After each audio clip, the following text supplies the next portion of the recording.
Hi guys, and welcome back to my channel. Thank you so very much for joining. If you're new here, go right ahead and subscribe. Hit that bell also, that notification bell, so you don't miss any upcoming episodes.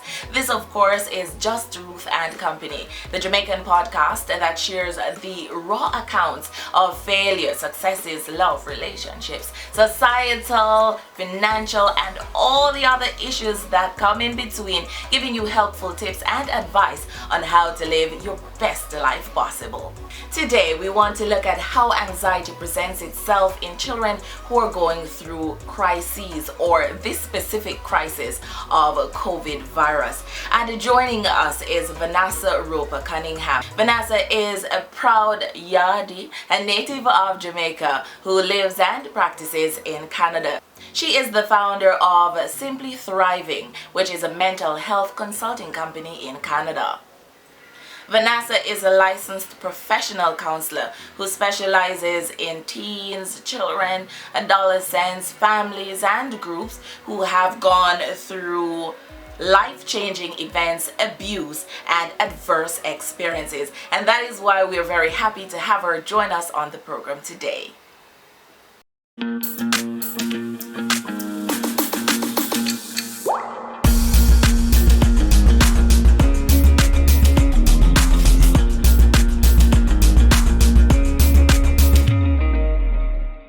Thank you so very much for joining me, Vanessa. It is indeed a pleasure having you here because, as I said earlier, it takes a lot to work with and understand the children. Not a lot of us are very good at that. And that's why we're grateful for persons like you who know how to treat with children. Because when we think about this quarantine, a lot of persons are talking about parents at home who are frustrated. They have the kids to deal with, they have work, and of course that has to be talked about, that has to be dealt with.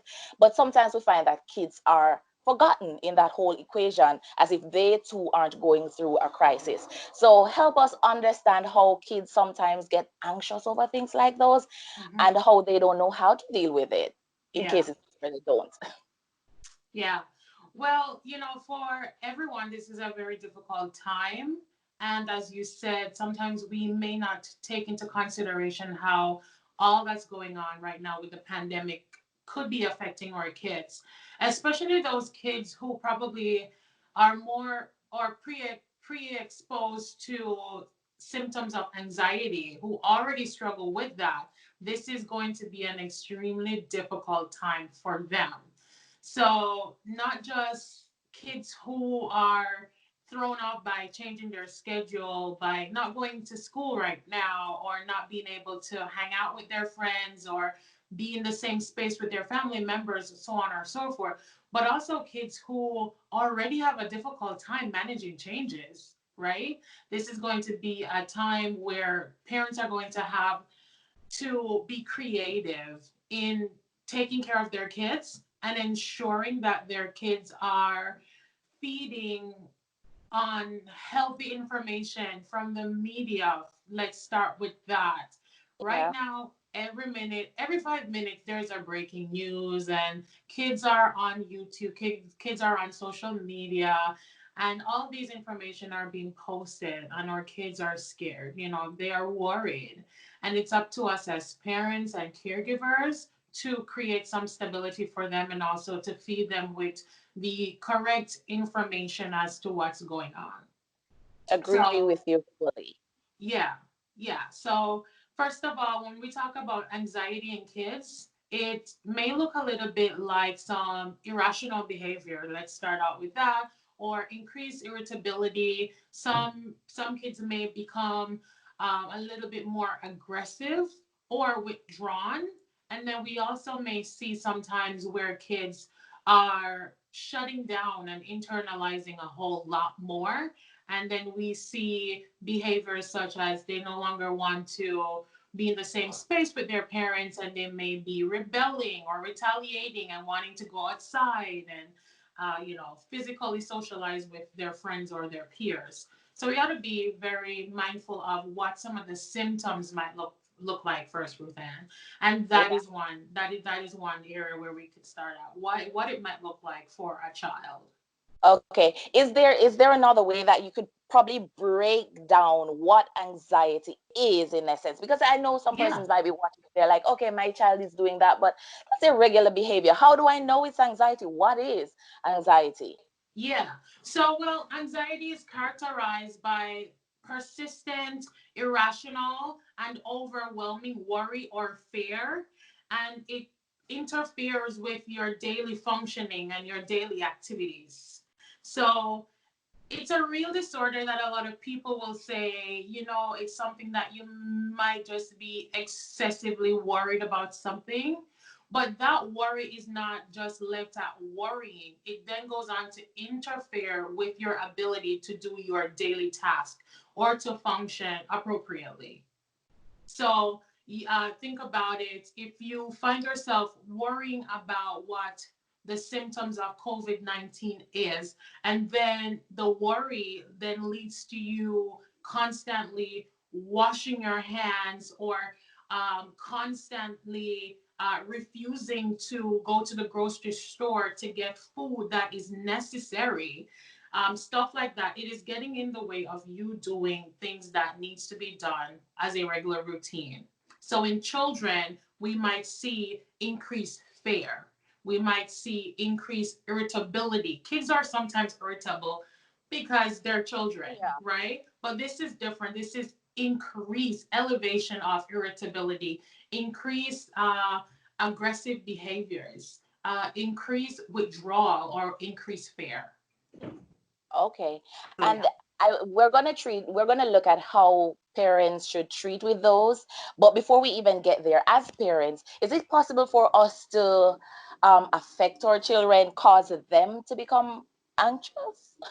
Yeah, it is very possible because our children are taking notice of how we are relating and how we are going about our daily lives with this pandemic.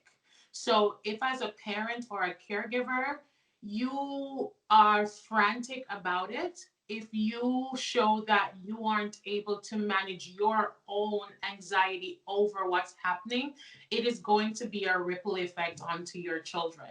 So your children are now going to be very fearful. Is my mom going to lose her job? Is daddy going to lose his job?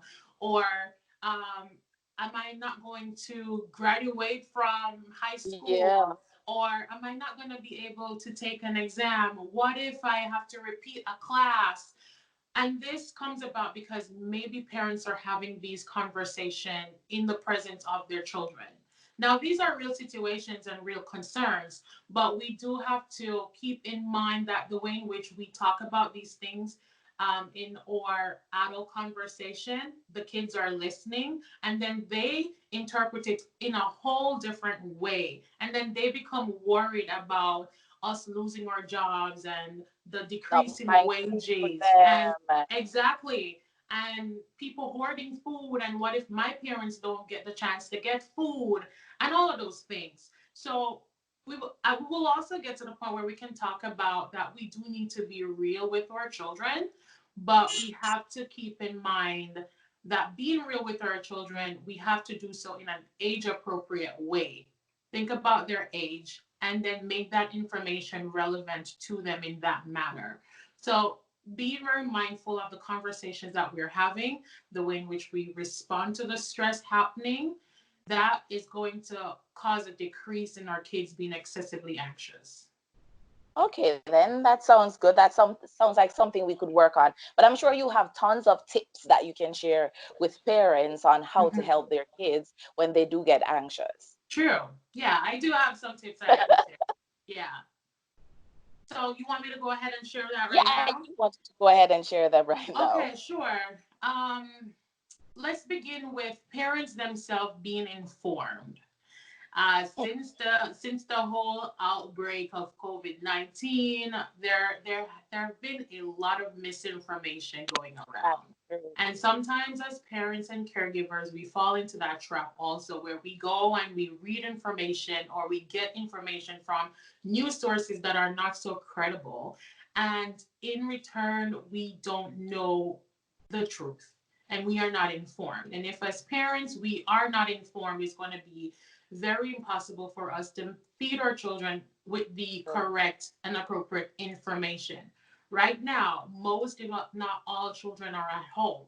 Our kids are depending on us to be the one to give them the real and the appropriate details regarding COVID-19.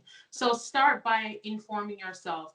You can, parents can, go to World Health Organization. They do have credible information on a daily basis. You can also visit watch credible news sources. I do know that or local stations, they do present credible news sources, and that's what you want to feed yourself with instead of just talking to a friend on the line or a family member Yeah. who probably got some information from a Facebook, from a WhatsApp And mass what? group Oh, that oh that my. that that really is not what's really the truth. So you want to be And making sure that you're staying informed. and I don't want to cut you because I know there are several things that you probably want to continue to share, and I want you to. But I want to take the moment to interject that I want to celebrate. Celebrate is the word, not celebrate. I want to thank the government of Jamaica, the health Yes, ministry. They have had specific digital meetings for kids. Not just they've had it for different age groups, and I that's good. really appreciate that. So for kids, hey, join us at this time. We'll break it down in a child sensitive way so you can understand what this pandemic is all about. Should you be stressing out? No, man. It was just beautiful. I'm not a child, clearly, but I tune into those things because I Yes. so greatly appreciate them. So Hmm. we'll go back to the tips. I just had to pause a moment to really, thank and laud the government of Jamaica for the work that they've been doing to cater to all different areas of the population Yes. groups. Yes, I think Jamaica is doing a very good job at making sure that they contain the widespread of misinformation that's Yep. happening right now, and I really want to commend them too. And our kids are being fed good information and Yes, from sources that are credible, and not only that, it's appropriate for their ages. So that yeah, absolutely. kudos Jamaica. I love it. Love it. I know. Yes. So that's with parents themselves being informed. Another one is that as parents and caregivers, we do want to focus on the details that are most relevant. Not everything is going to be relevant for you to share with your children regarding this whole COVID-19 things. So things that they can't control or things that you cannot control, think about, is it necessary for me to share these details with them? For example, I go back to the wages because that's a very common theme right now. Like a lot of parents are losing their jobs and Yeah. wages are not going to be the same for a while. Is that something you want to share with your child? You get what I mean? Do you want to share that with your 9-year old by just saying, well, mommy's going to lose her job? You may not want to say it like that. You probably would want to have a conversation about, well, we won't be able to get you this all the things you used to get before because of, find a creative way to say it. We can't afford it at this time. Instead of saying because of COVID-19, we lost our job and then now this and that, that's not going to be the best way to share that form of information. So making sure that the information is relevant, which we already spoke of before. And that also is going to control and support your child who is already feeling anxious about what's going on, the changes that are happening. So that is in doing that as a parent, you are being responsible as to how you help your child to become educated about this pandemic. Okay. Um, I would say that another thing is to limit routine changes as best as possible. When we think about anxiety and we think about kids who struggle to manage anxiety symptoms or high levels of anxiety, we think about how a change in their routine can be a trigger for them to become excessively fearful or excessively worried. So we want to limit the amount of routine changes that we will be having. Right now, most schools are not in session Well, physically, but they're being held online, or some parents have to be homeschooling. So you want to see how best you can align your days at home to reflect the days that they usually have at school. Making sure that you connect with their teachers to see if there are similarities that you can introduce from home, and also ensuring that when it comes on to breaks, that you are being mindful of that. Not because they're home, you are. I wouldn't recommend that you just have your child going for a full straight 2 hours without a break. Think about Uh, it. That's not the reality of what school would have been like for them. So talk to teachers and talk to your teachers about how long was a session, and try to make that a reflection at home. If a session was for 40 minutes, also have a session at home for 40 minutes, and introduce breaks and lunch, and get your child pretty much active in that too. If at school they were the one to set up their workstation, have the child set up their workstation at home also, and be creative. Be very, very creative. Because if there's going to be drastic changes in their routine, that's just an additional stress that is going to cause them to feel a little bit overwhelmed. I know it's not, I know the ideal is not that everything is going to be the same at home as it was at school, yeah, but to some extent, we can replicate that as best as in home possible. setting. In home Um, setting. what I want to find out though is you already have children with special needs. How do you treat with them during a time as this? Are the rules different, or you basically follow the same advice that you just gave us?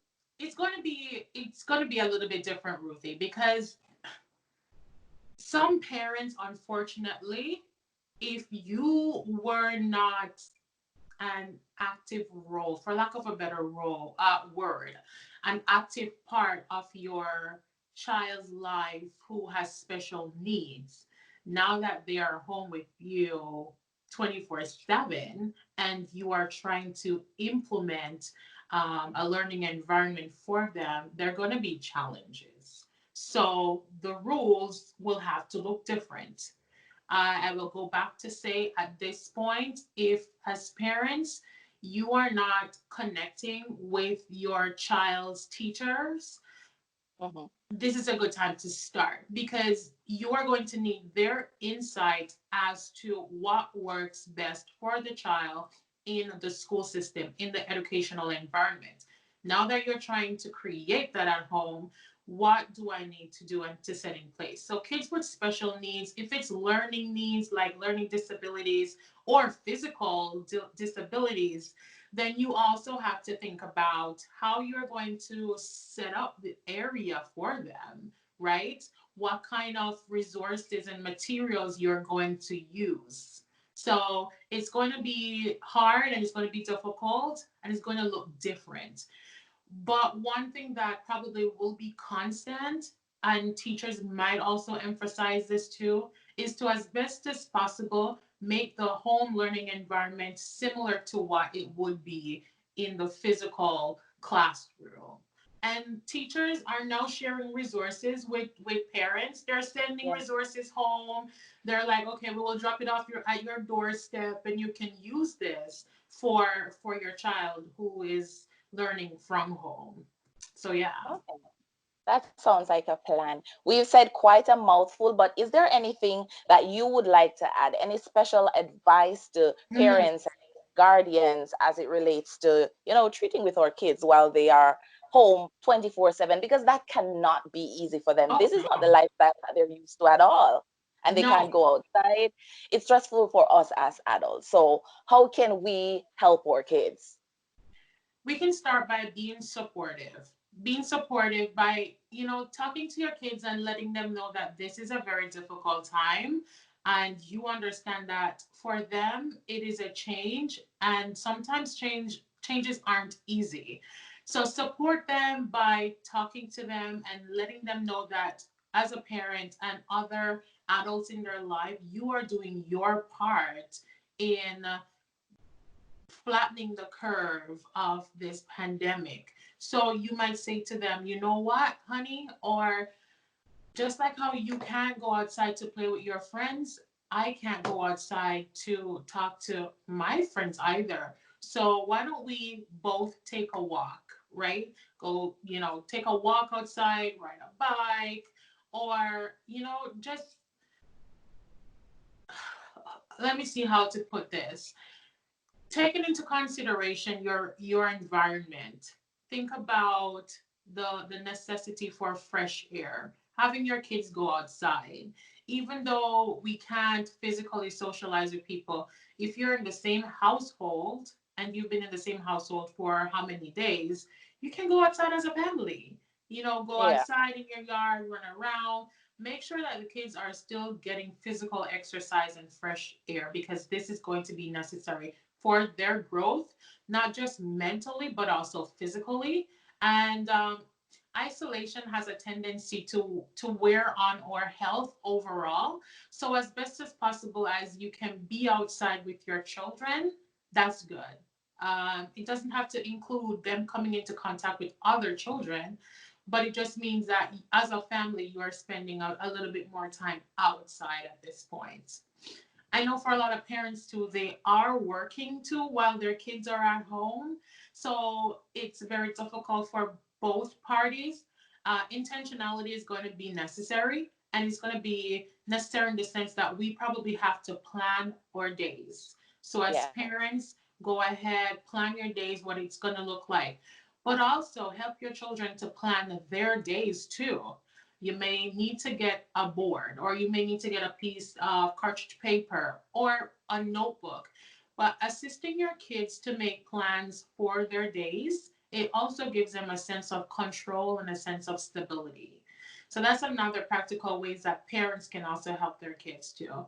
Them planning their days and also the kids planning their days. And also debriefing at the end of the day. Well, today was a long and tough day. Tell me what you liked about your day today. Tell me what didn't work for you today. And share those information, because that means that you are listening to your child. You're supporting your child in saying that I know that this is not the norm, but we're creating a new normal. Tell me how we can make things different and work for us going forward. Oh, So, that's lovely. The way you've put it is great because that also helps your relationship with your child, and it helps your child to communicate. It helps your child to even write. If you say, "Oh, write it down, let me see it at the end of yeah. the day." It helps your child in a lot of ways. I'm gonna wrap, but I know that you are working and you're working from home and you work with kids and Yeah. you work with kids who have special needs as well. How has that been going for you, and how is doing that online different from in person? It's a change. It's a change. And it took me a full probably 2 weeks to get into the groove of things. But I think I had to shift my mindset in that, okay, this is just the reality right now, that I cannot have face to face interactions with my clients. I can't have face to face therapy sessions or consultations with clients anymore physically, so got Yeah. to take it online. So I myself had to do a lot of intentionality in putting everything down on paper. Like, I feel like working from home now, I work more, and Yes. a Yes. lot more is required of me, because there's always a Zoom meeting that I need to attend, or there's a client that I need to check in on or talk to, or there's a project that I need to work on. So I have to make sure that I am keeping myself accountable by putting it down in my journal on a daily basis. I That is like my Bible. It's like my therapeutic Bible. I gotta keep abreast by keeping myself um, responsible in putting down what needs to be done at what time, and taking breaks. I take breaks like every hour and a half. They're short breaks, and I make sure that I take a lunch break. That's important, because sitting for long hours, it just wears on your body and also wears on your mental health. So I'm taking breaks as best as possible and setting boundaries, making sure that when it comes for me to end my day, I end my day and I get up from my chair and my desk, and I go out into other parts of the house or outside, and my day is over, and I don't do any work stuff until the next time for me to do work at the next day. So yeah, Balance. balance. Balance is necessary. Beautifully put. I have learned so much. I mean, I don't have any kids yet, but there is a child where I live, my Good. niece, and we are trying our best do what we can to not to have her feel too anxious or too Yeah. worried, even though she understands what's happening. So we'd go outside in the night and look at the stars or the moon, and then we'd watch a video about the galaxy and all of that. So, I'm practicing for my child next year because I'm hopeful that I will survive this pandemic. I'm very hopeful that I'll survive this pandemic. But it has been a breath of fresh air speaking with you. I hope that all the parents who watch or listen to this will learn some things or practice some new ways of dealing with their children, and they can see anxiety from a mile away and treat with it from there. Thank Good. you. You're welcome. Thanks for having me, Ruthie. You're welcome. Bye bye. Have a great Bye. day. You Bye. too. Bye. Thanks again, Vanessa. I hope that you guys learned as much as I did on today's program. To all our parents and guardians, we know that you have your hands full. We know that you have a lot to do and you're dealing with your own anxieties. And we know that that alone is a lot. But we thank you for the work that you're doing with your children, and we hope that you learned something from today's program to help you in not just noticing, but help you with how to work with your children should they be anxious or suffering from anxiety. But of course, that was Vanessa Roper-Cunningham, and she is a licensed professional counselor who specializes in working with children and adults who have gone through or have suffered from different crises. I hope that this program was informative. I hope that you learned a lot.